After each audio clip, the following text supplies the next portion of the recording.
நம்ம Ashwin sweets and snacks export பண்றதுக்கு 7373041434 மற்றும் www.ashwinsweets.com கான்டாக்ட் பண்ணுங்க.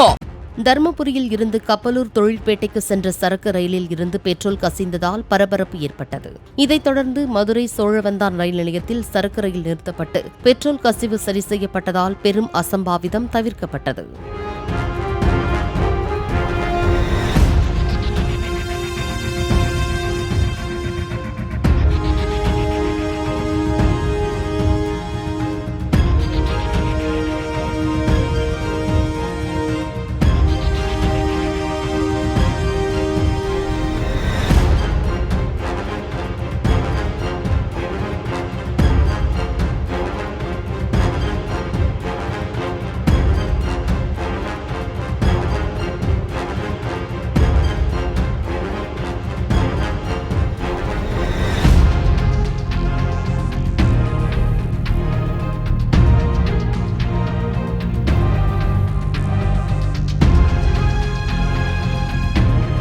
நம்ம Ashwin sweets and snacks export பண்றதுக்கு 7373041434 மற்றும் www.ashwinsweets.com கான்டாக்ட் பண்ணுங்க.